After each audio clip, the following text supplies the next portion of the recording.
যারা খাবার অপচয় করে, অর্থাৎ না খেতে পারে সেটাকে নষ্ট করে ফেলেন। তার বিপরীত যদি আমরা দেখি, এমনও কিছু মানুষ আছে যারা অনাহারে না খেতে পেরে পেটের দায়ে ওরা 24 ঘন্টাই রোজা দেন বা রোজা রাখেন। হ্যালো এভরিওয়ান, গুড মর্নিং, আসসালামু আলাইকুম। আশা করছি তোমরা সকলেই খুব ভালো আছো। আলহামদুলিল্লাহ, আপনাদের দোয়া এবং আল্লাহর রহমতে আমিও খুব ভালো আছি। সুপ্রিয় দর্শক, আজ 2 মার্চ 2026।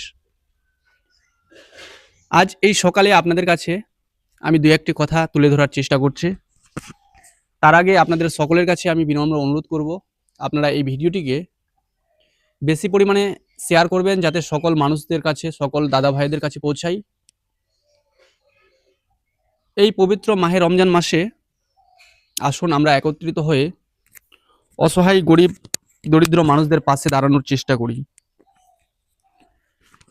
সুপ্রিয় দর্শক, আমরা অনেক মানুষ দেখেছি যারা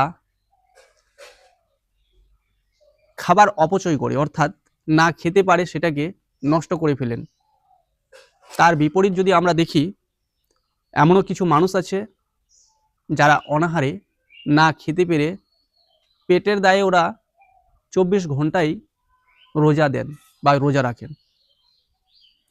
তো আজকে আমরা এমনও কিছু মানুষের কাছে কিংবা এমন মানুষদের কাছে যাব যাদের এক বেলার হলেও অন্তত এক মুঠো তারা ভালোভাবে পেট ভরে খাবার খেতে পারেন।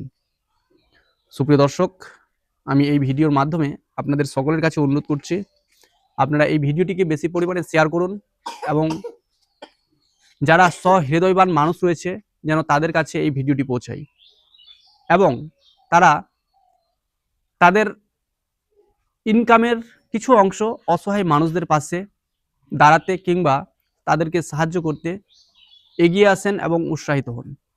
আসসালামু আলাইকুম।